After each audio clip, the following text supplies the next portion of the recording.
the statements being made by confidential human sources in conversation with other people should be released to the public. I mean, that's a really dangerous, risky thing. When you ask them about confidential human sources, this is like the crown jewel of their intelligence gathering capabilities. And this is something that is so closely guarded and so sacred. The FBI doesn't want to give up this kind of very sensitive internal document because it includes identity of a confidential human source.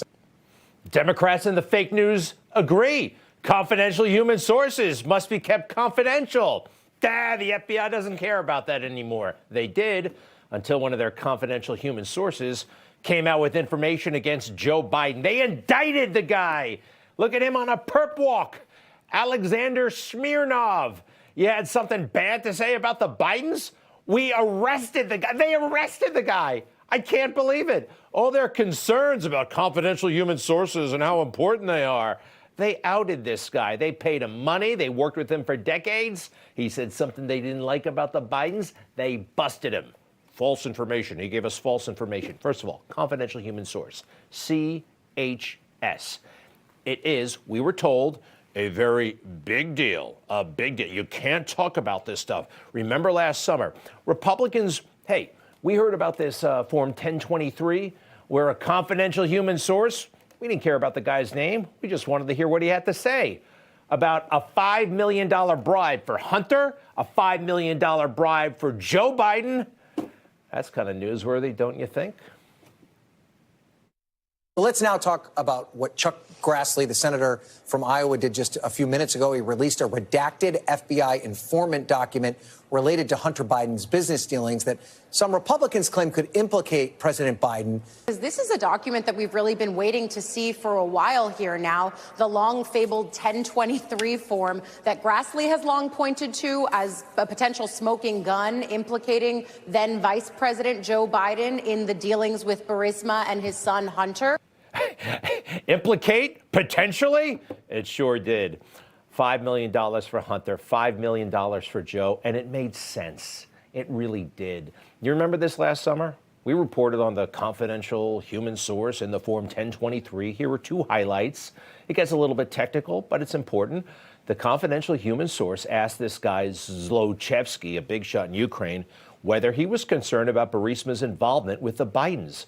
Zlochevsky stated he didn't want to pay the Bidens, and he was pushed to pay them. Wow, dynamite stuff. Next, please. The confidential human source then stated, I hope you have some backup proof for your words, namely that Zlochevsky was forced to pay the Bidens. Zlochevsky replied he has many text messages and recordings that show he was coerced to make such payments. Well, this is dynamite stuff, right? And the House Oversight Committee has this. They've got other information. The FBI, they were furious about the whole thing. And I have to emphasize this again. They were so opposed to this letter becoming public because of the confidential human source. Actually, before we saw this form and the reports, the top lawyer at the FBI sends a letter to Comer saying, we can't do this to our confidential human sources. Let's go through that letter, please. I got it right here. And it's like, you're going to put this guy at risk. Confidential human sources often provide information to the FBI at great risk to themselves and their loved ones. Okay. Protecting the identities and information provided by confidential human sources from unnecessary disclosure or undue influence is therefore critical, not only because of safety concerns, but also to avoid chilling their candor or willingness to continue reporting to the FBI. And they go on like this. They talk about these guys, you know, some of them are from terrorist organizations, right? Some of them, you know, they're sketchy characters, and they deal with the underworld. And the underworld, they don't play by, you know, Marcus of Queensberry rules. They kill each other. So you got to keep these guys quiet. I guess they just threw that all away. This letter is worthless because they indicted Smirnov, right? Let me see that again. He does the perp walk, right, with the jacket over his head, walking out of the U.S. Attorney's office. Busted. Totally busted. This is wrong. Now, why was he busted? What did this guy do that was so wrong? Well, I've been through the indictments, and it looks like he did nothing wrong to me. But the FBI is trying to get him in what looks to me like the old perjury trap. If you get him on something technical, For instance, he said a meeting took place in 2015, maybe 2016. The FBI determined it happened in 2017.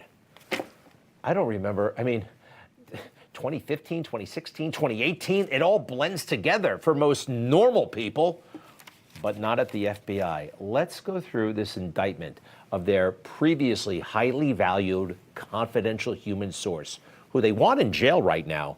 But the judge is seeing through this and let the guy go. The defendant provided false derogatory information to the FBI about a public official, one, an elected official in the Obama-Biden administration who left office in January of 2017. By the way, if you're wondering who public official one is, it's Joe Biden. And business person one is Hunter. Business person one, the son of public official one in 2020, after public official one became a candidate for president of the United States. All right, we got to keep going here. Next. In June of 2020, the defendant reported for the first time 2 meetings in 2015 or 2016 during the Obama-Biden administration in which he claimed executives associated with Burisma, including Burisma official number 1, yes, admitted to him that they hired business person 1, Hunter, to protect us through his dad from all kinds of problems. By the way, doesn't that just kind of ring true? It's kind of logical. Why else would they have hired Hunter? This is somehow controversial. They had to hire a guy to give him this information. Anyway, keep going, please. And later, that they had specifically paid $5 million each to public official 1 and business person 1 when public official was still in office, so that business person 1 will take care of all those issues through his dad.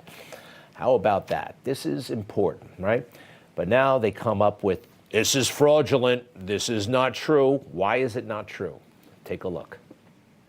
All the contacts that the defendant had with Burisma occurred no earlier than spring 2017, after the end of the Obama-Biden administration. Notably, the defendant was only introduced to Burisma official via email on or about April 17th of 2017. They're quibbling about the dates. Next, please. Therefore, the defendant's claim that he had met with Burisma official 2 in late 2015 or 2016 during the Obama-Biden administration was false. Because if the defendant had met with Burisma number 2 then, blah, blah, blah, blah, blah, blah, blah. All right. And then they buy this, that if Joe Biden is no longer vice president in 2017, then he's of no use. No use to anybody, a former vice president of the United States. Next, please. No such statements were made to the defendant because, in truth and fact, defendant met with officials from Burisma for the first time in 2017, after public official left office in January of 2017, and after the then Ukrainian prosecutor general had been fired in February of 2016. The FBI is buying the whole notion that since Joe Biden is no longer vice president, he's of no use to Burisma. He's of less use, but he's still of use. In fact, Joe made a point to go to Ukraine, to meet with the Ukraine president, it might have been in Geneva, about 4 days before he left the vice presidency. And he made it quite clear he was going to be staying in touch with important people in Ukraine. Mr. President, I may have to call you once every couple of weeks just to hear your voice. It's been going on a long time. See that? January 16, 2017, 4 more days left as vice president. That man is going to stay involved in Ukraine. Now, anybody remember the phone call? We played it on this show many times. The phone call between Joe Biden and Poroshenko, where he finds out that the prosecutor who's investigating Burisma is fired because Joe asked for it. Listen. Yesterday, I met with the General Prosecutor Shokin. Yes. And despite of the fact that we didn't have any corruption charges, we don't have any information about he doing something wrong, I especially asked him, no, it was the day before yesterday, I especially asked him to resign. Great. And this is my second step for keeping my promises. I agree. Now, folks here have had that independently verified, but it had never been acknowledged by the FBI until they indicted this guy, Smirnov. Take a look back to the indictment. They acknowledge that this thing is authentic. On that day, May 19th, 2020, it was publicly reported that a Ukrainian lawmaker who met with an unnamed official late last year released recordings of private phone calls several years ago between public official one and then Ukraine's president. You just heard the phone call. The FBI is validating that phone call.